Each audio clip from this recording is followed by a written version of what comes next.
Well, very interesting because you mentioned Florida, that this is some cave in Florida, and that tree that emits water through its Well, system. it has a straw that sucks the water from the little rivers, and it drips water or the substance on the other plants around it.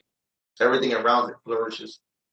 It raises, well, the story of Juan Ponce de Leon, who was one of the Spanish conquistadores. He explored Florida, and one of his missions was he sought the Fountain of Youth.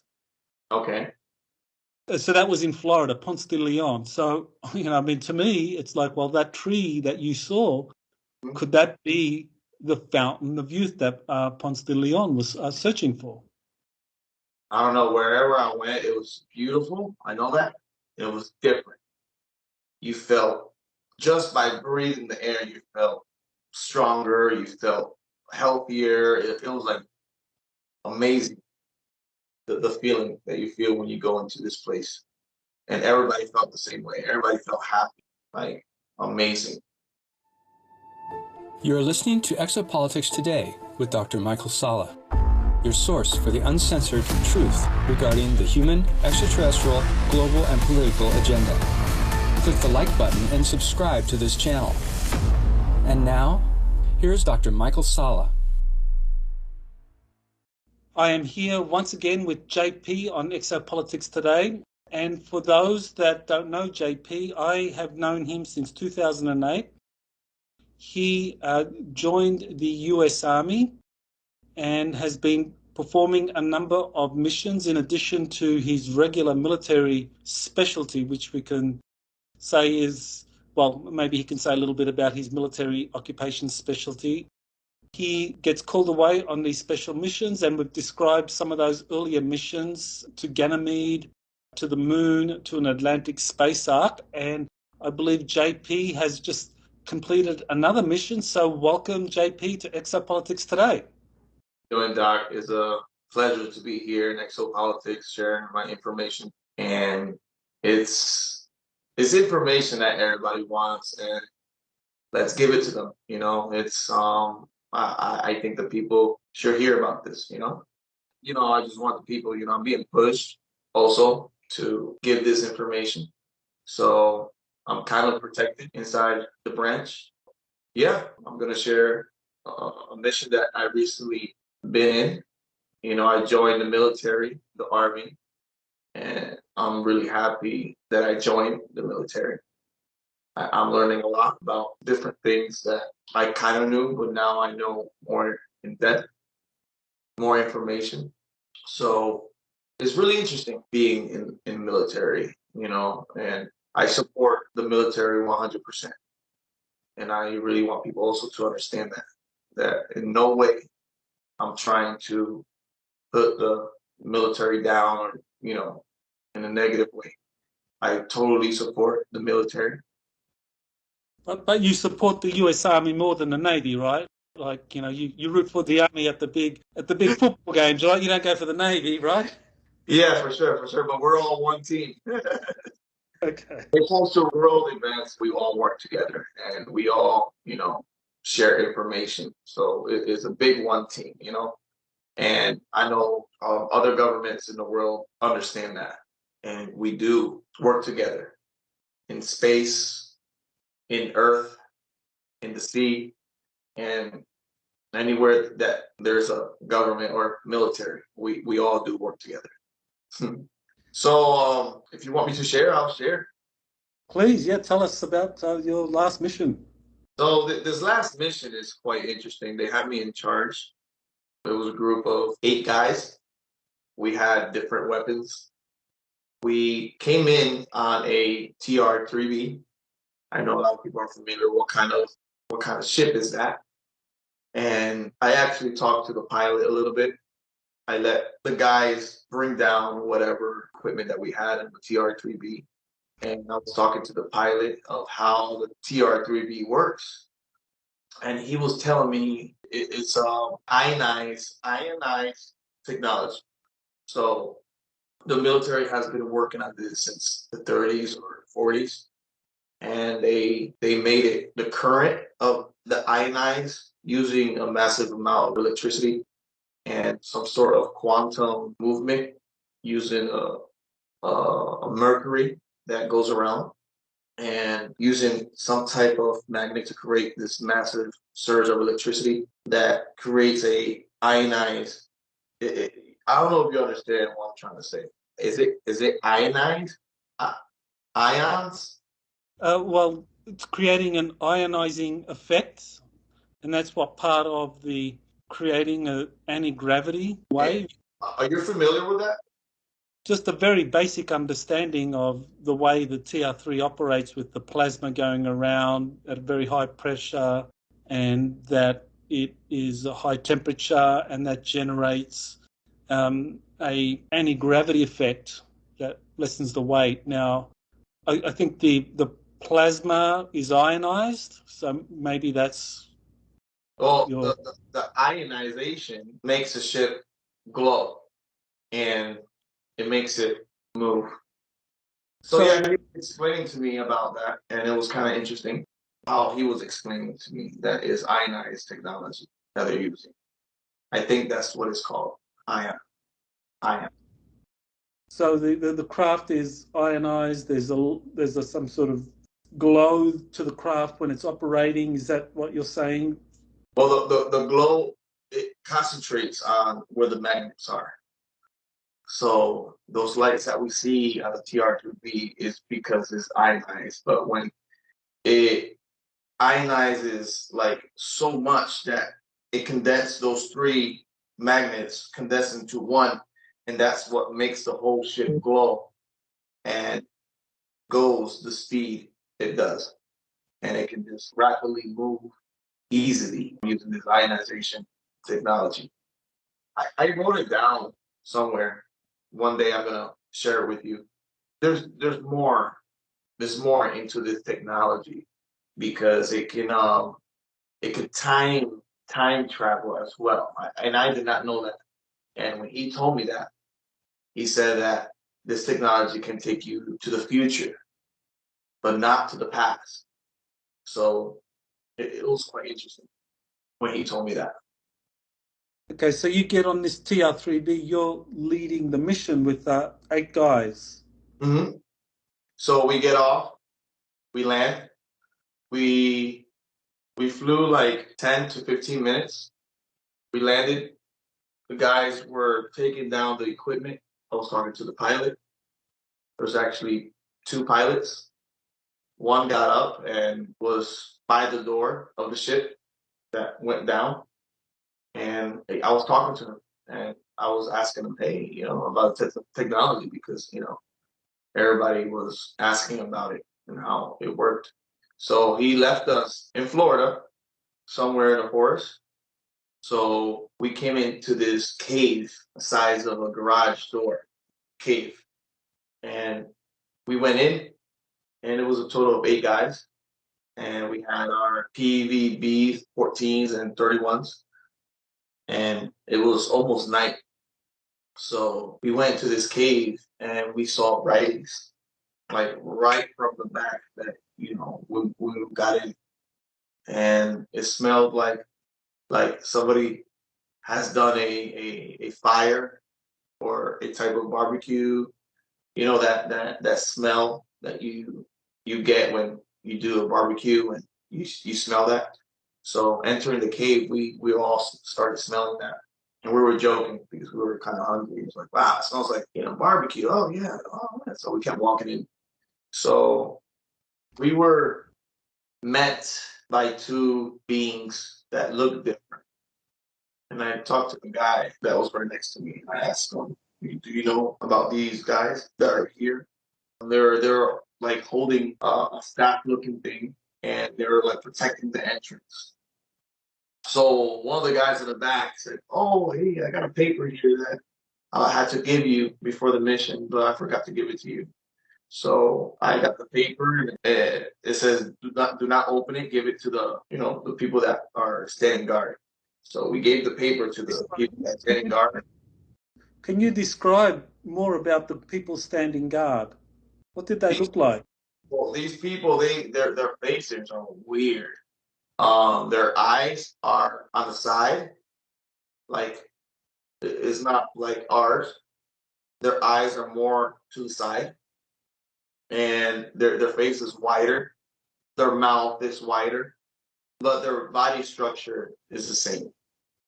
I remember seeing a total of probably like 4 fingers instead of 5. They were wearing like a robe type of thing. It was like a pearl color robe, and they had on their head they had like a hair type of thing, like 2 coming out from their heads, but it looked like skin, and they had it to the side.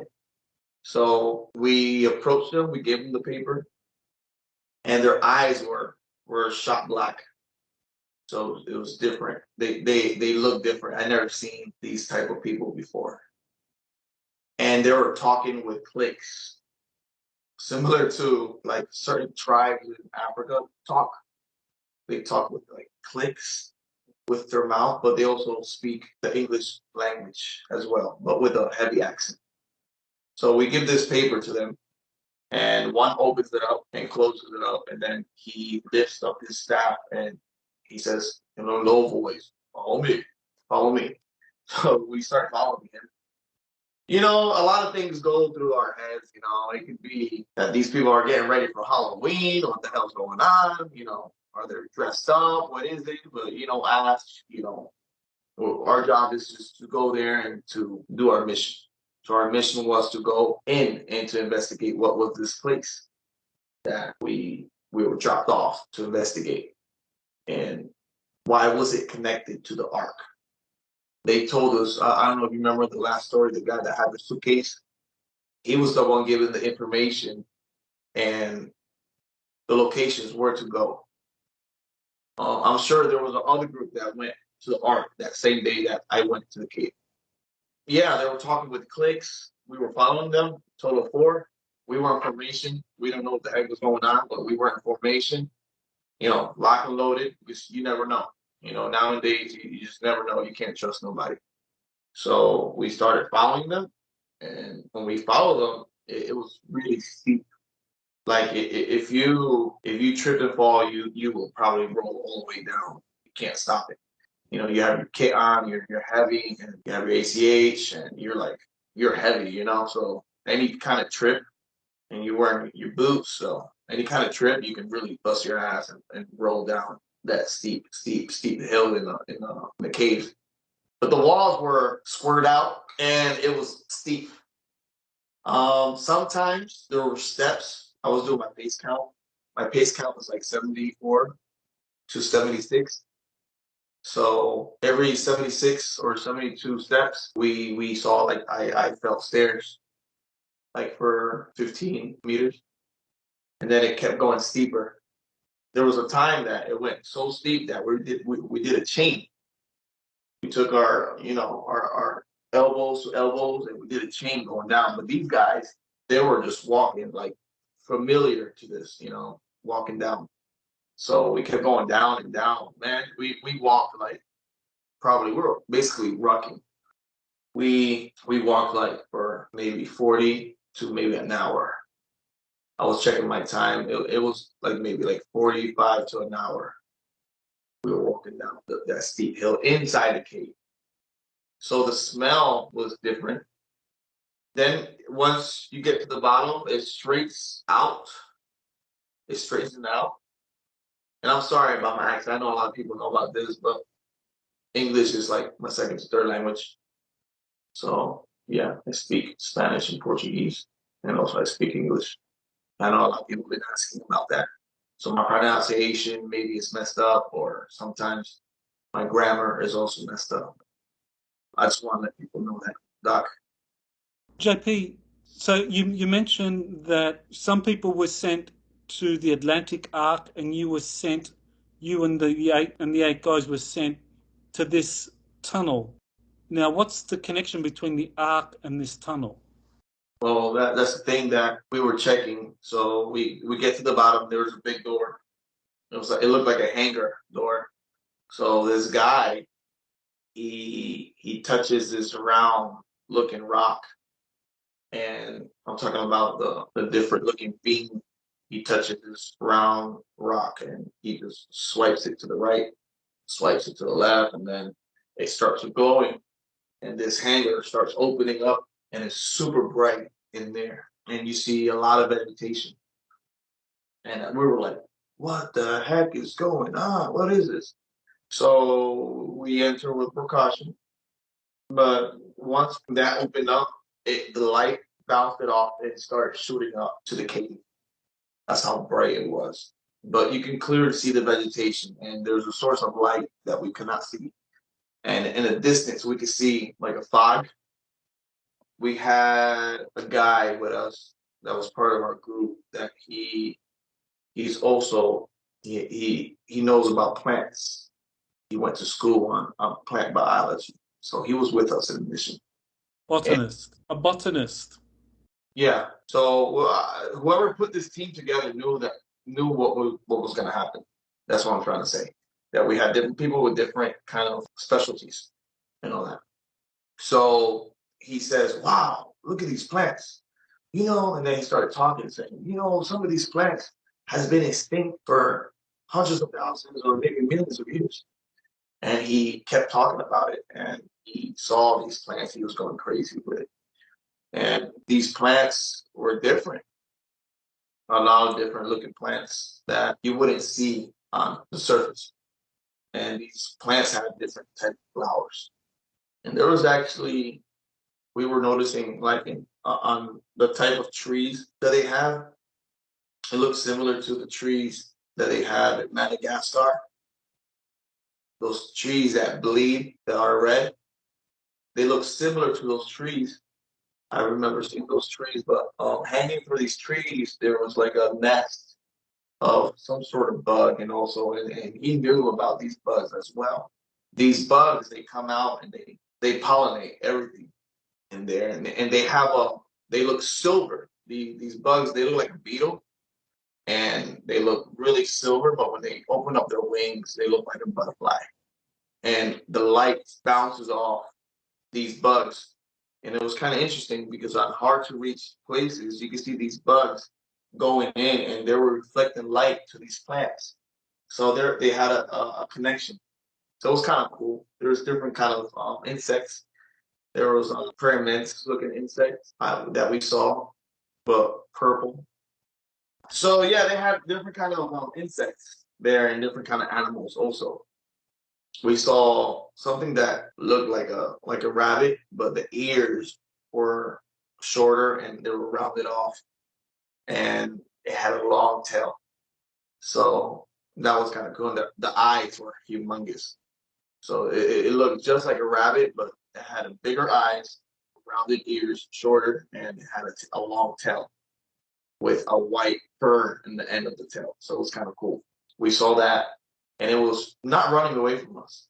It was trying to get close, sniff us, similar to what domesticated squirrels do, So we kept walking in, and in the distance we saw like a temple-looking thing, and it was embedded in more into the ground, surrounded by vegetation, like vines and all that. It was a tropical type of location.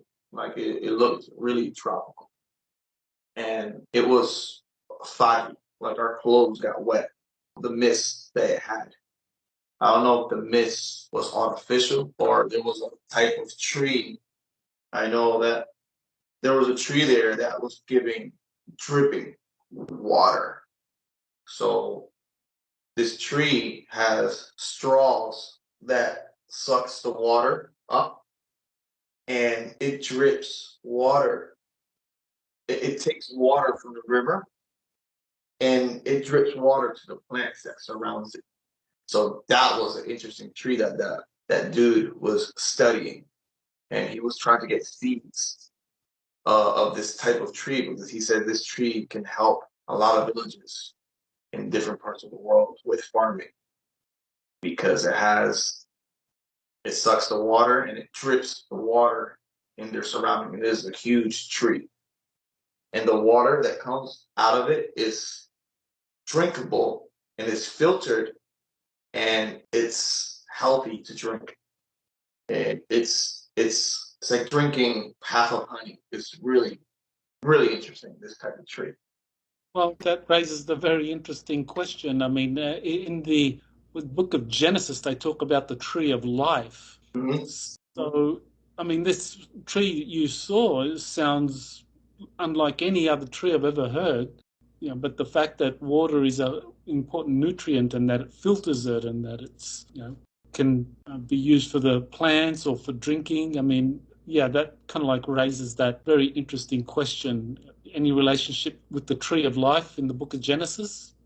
Well, I'm not sure, but it could be that this tree is part of that because it was protected by these people that were there. Once we entered, we saw a lot of these people walking around, and they were dressed in robes, and they were just taking care of these plants. Like, it was a huge place, like probably like 15 football fields big, bright. I don't know where the heck the light was coming from. It looked like it was emanating from the walls, but it was like white, and you could see vegetation, green vegetation, and you could see all these types of animals. And I'm sure they had pockets of these places, different places that you can go to that have different type of plants from every nation or something like that. That's what one of the guys were telling me about, historian type of dude. His job was to see the writings or see anything that this culture had. And he said it's something around Nevada. They talk about the Indians, they talk about these people, and it's kind of interesting. Well, very interesting because, you mentioned Florida, that this is some cave in Florida, and that tree that emits water through its system. It has a straw that sucks the water from the little rivers, and it drips water or the substance on the other plants around it. Everything around it flourishes. It raises, well, the story of Juan Ponce de Leon, who was one of the Spanish conquistadores. He explored Florida, and one of his missions was he sought the fountain of youth. Okay. So that was in Florida, Ponce de Leon. So, I mean, to me, it's like, well, that tree that you saw, could that be the fountain of youth that Ponce de Leon was searching for? I don't know. Wherever I went, it was beautiful. I know that. It was different. You felt, just by breathing the air, you felt stronger. You felt healthier. It was like amazing. The feeling that you feel when you go into this place. And everybody felt the same way. Everybody felt happy, like amazing. And we saw oval type of flying vehicles as well that were flying left to right. And we were asking them, are those vehicles, or they just use it? Yeah, they use it for transportation. So it also leaves there really fast. Like, it blinks out of existence, and then they blink back in existence. So they probably have the technology of teleporting these ships anywhere they want. It's kind of cool, using a type of quantum entanglement technology or some sort. But they're really advanced in agriculture. And I'm thinking these people taught a lot of different indigenous people or Indians how to do vegetation, or how to plant, or how to use certain kind of foods, what to eat, what not to eat. So it's kind of interesting where we went. And we kept walking down into this temple-looking thing, and then we started seeing writings similar to the Indians in Mexico. You mean the writing was similar to what was in the Atlantic arc that the Mexican Aztec people saw and started? Curiamate, exactly. Okay. And now we know that a Curiamate means is an activation code. Yes. So these people that went to the ark it was that tunnel that they went to, and they went through that time change. You remember the Chinese were mad because they went in there and time changed. So I think that tunnel is connected to this place that we went to. Okay, so just to remind the listener, you're talking about the mission to the Atlantic Space Ark, where there was a kind of time dilation effect that people would slow down, movements would slow down. You know, if you waved your hand, you wouldn't just, it would be like a very slow wave where you see like multiple hands. Yeah, exactly. But the Aztec Mexicans were able to walk through the space ark there under the Atlantic because they were singing and dancing a Kuriamate, and they went through, whereas you mentioned the Chinese members of that expedition, that they got stuck. They couldn't move. They couldn't follow the Mexicans, even though they wanted to. Follow the Aztecs guys into the cave. And remember that we left them behind. And when we came back to pick them up, they were different. You know, it was kind of interesting. So we started going into the temple, and we saw these writings, and we saw in the distance like a sarcophagus. How you say it? Sarcophagus? There we go. Yeah, my language is messed up, Doc. I don't know what to do. I don't know how they can hear me in the army, you know, but I know there's a lot of Spanish speaking people in the military, you know, that understands me. So it was huge. I have to tell you that.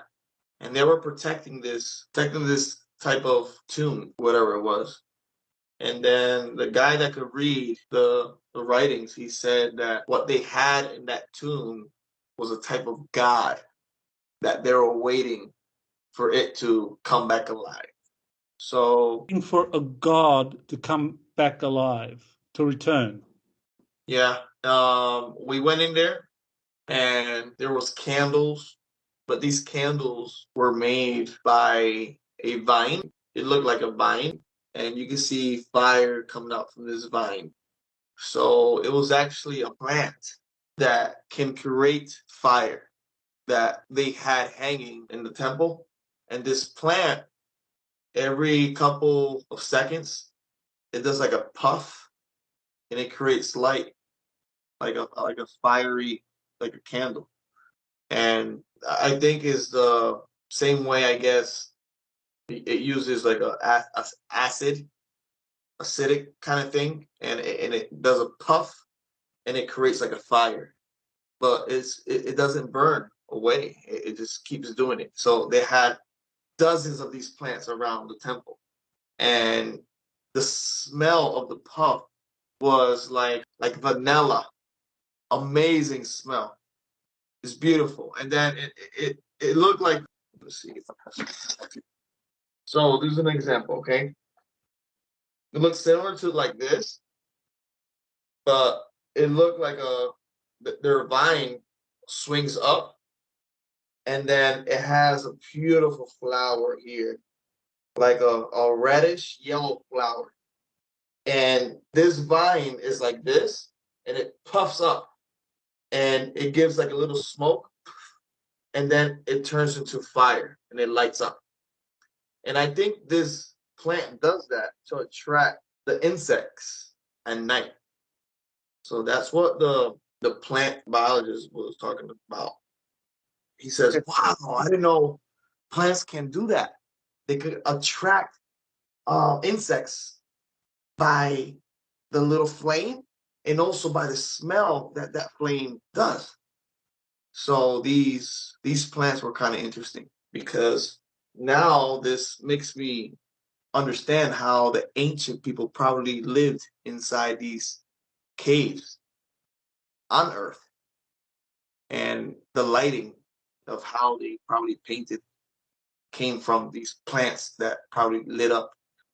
Now you just described the vine that had kind of like almost like a firefly, like it lights up, kind of like, I guess, a firefly. Now, is that plant or the vine that carried these little bulbs that would just kind of like light up like a firefly, Is that similar to what you saw on the Atlantic space arc? You said there was these plants that were covering the writings and that they were luminescent. Is that the same?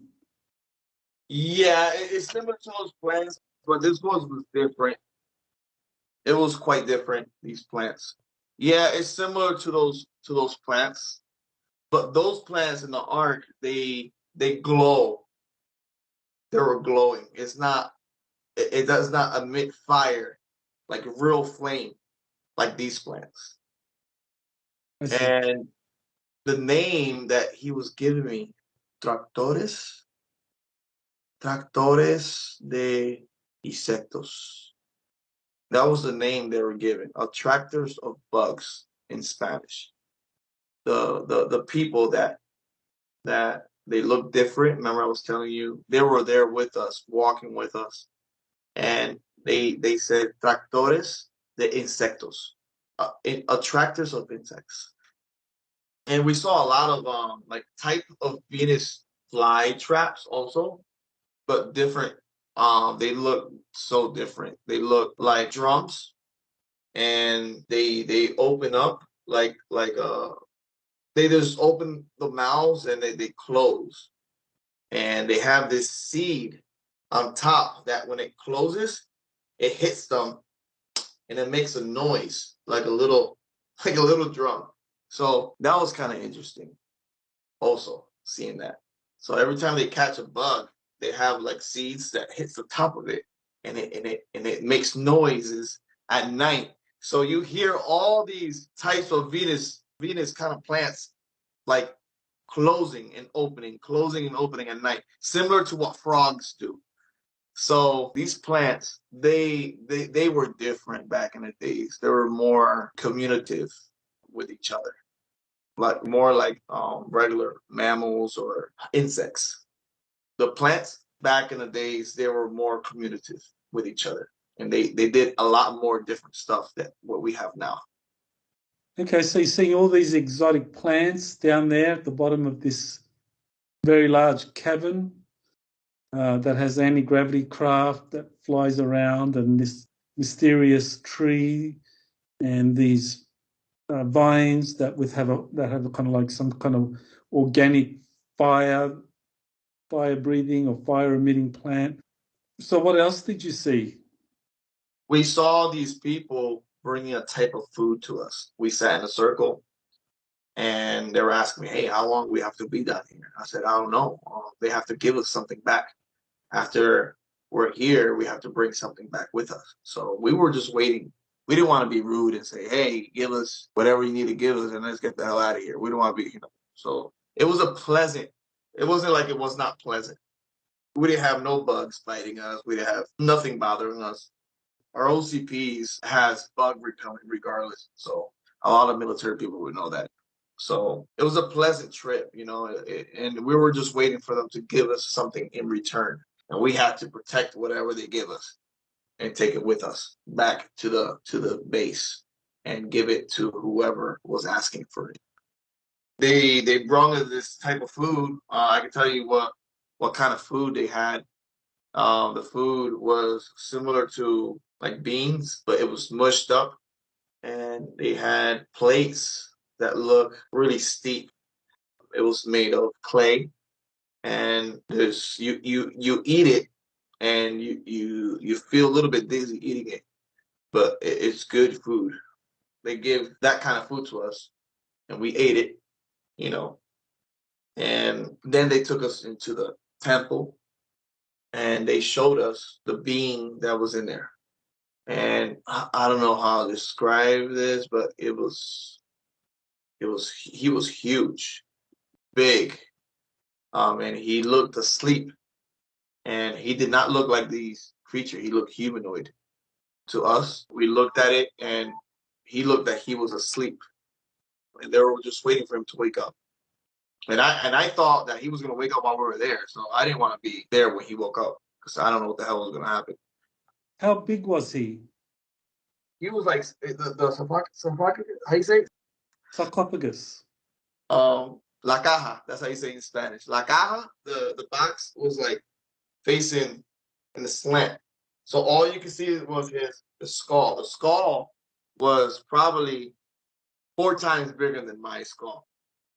Big head, big eyes. And he had, like, his hair was different. His beard was, like, wrapped around his neck. And it looked like he had a long beard because it was wrapped around, like, it went like this and then wrapped around his neck and laid behind his head. And I think that he was like 11, probably 12 feet humanoid. So Red that hair, was white hair, black hair. What kind of white, complexion? white hair. He had white hair. He had white specks in his face, like freckles. And his skin was like a type of white grayish. I don't know if it was like that because he was pale or he hasn't woken up in a long time. It was like a white grayish color. And his lip was blue, like if he was lacking oxygen or something like that. But he was in this box. And we got scared when we saw it because we were talking, how about they brought us down here to when he wakes up, like to take him out, or what the hell is going on?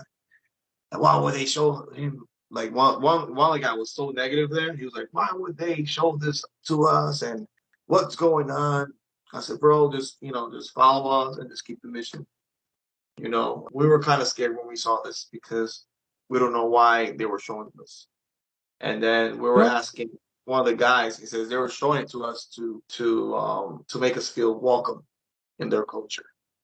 Now, earlier you mentioned something about they were waiting for their God to wake up. So they told you about this being. And they told us. How about if he would have woken up like right there, like right away? So we didn't want to be there when he woke up because what reaction would he have of us being there? That was most of it. I didn't really care. If he woke up, let's communicate with him and let's do whatever we need to do. But we were waiting for something there. So they took us out back. Before you say that, so the sarcophagus that he's in, you said it was at a slant and you could only see his head. So what did the sarcophagus look like? Was it made out of metal? Was it stone?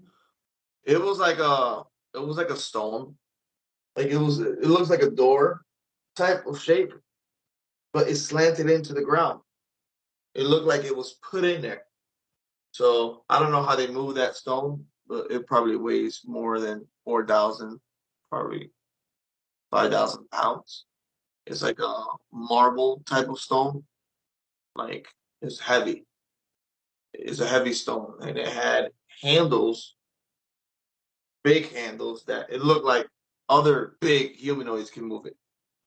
So whoever put them there they were big as well, and they kept these other humanoids that looked like different from us to protect this place.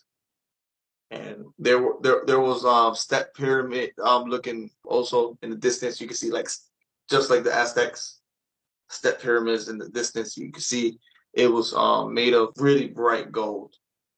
The edges only of every step was made of gold, and you can see the reflection of the steps coming back towards us. We saw that in the distance coming out from the temple. So we kept walking. They kept showing us around. We saw a lot of different kind of animals. We saw something that looked like a small elephant, but it had tusks in the bottom and had legs like deers, but its snout was like an elephant. It was kind of interesting. Really friendly. It felt like it had a feel like a pig. It was snorting around. Smelling our feet and all that, and it had tusk. So it was a size up to like my knees. I'm 6 foot, so to my knees would be like what 3 feet tall, like in between my thighs and knees. So we saw those creatures. We saw a cat that looked like a saber tooth as well, type of cat, but it was small type of saber tooth style kind of cat. We saw a lot of different reptiles.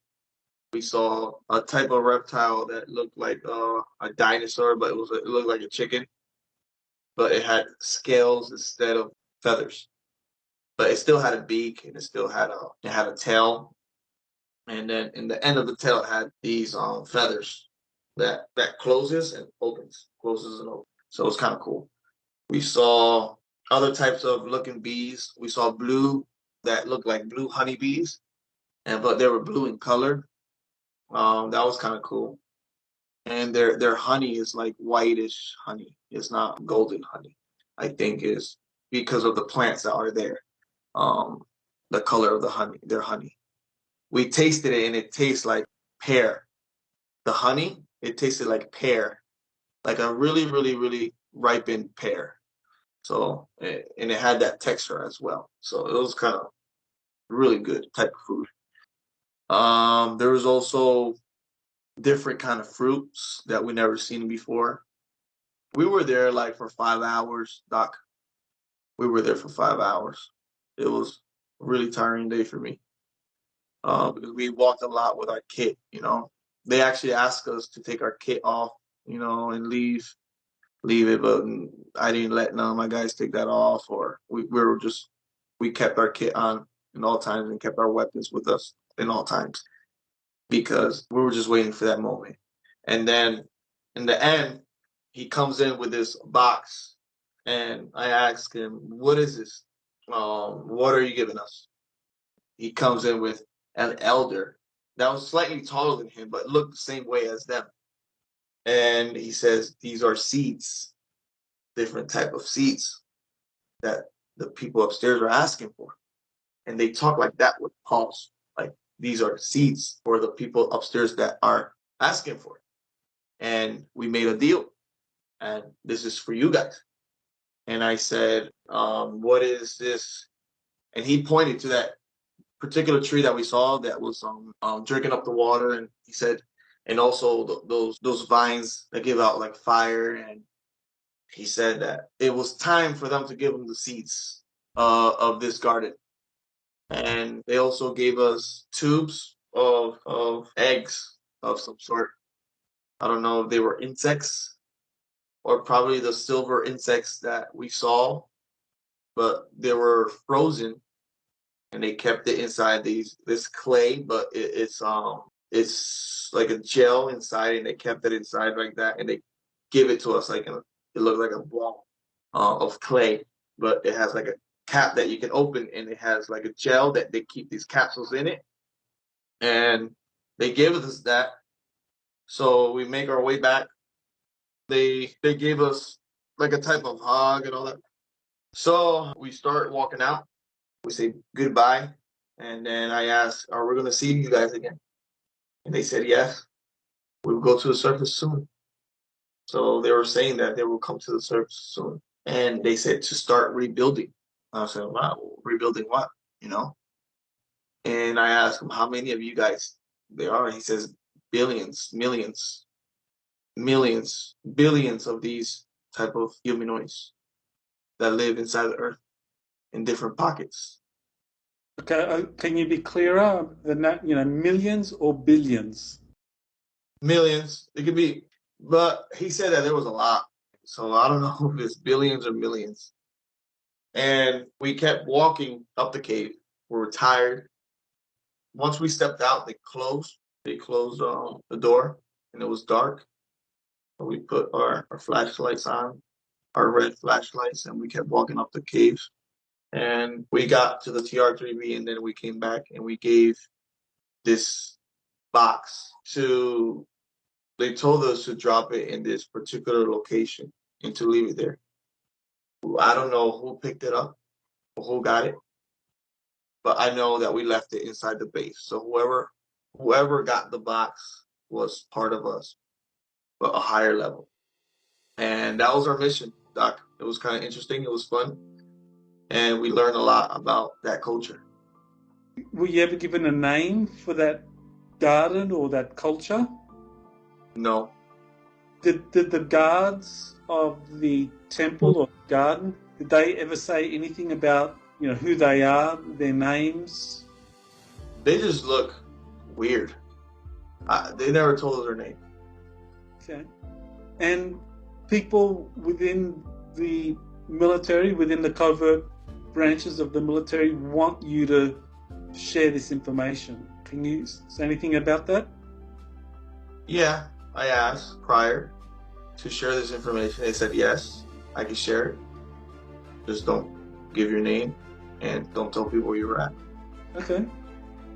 Well, I want to thank you, JP, for sharing your latest mission. Definitely fascinating and raises a lot of questions about the history of Florida and connection to space arcs. And it's funny that Florida in Spanish is flowers, so that's quite interesting. You know, the purpose, why was it called flowers? Like you said, that guy that found that beautiful garden, you know, the garden of youth, de Leon. So that's kind of interesting. All very fascinating. Well, I guess we're going to find out eventually more about all of this. Thank you for sharing that, and we look forward to more updates from you. Roger, appreciate it. You have been listening to Exopolitics Today with Dr. Michael Sala. Please remember to like, share, and subscribe to this channel. Join or start a conversation in the comments. Take the time to explore the vast library of best-selling books, webinars, and podcasts by Dr. Sala. Visit exopoliticstoday.com.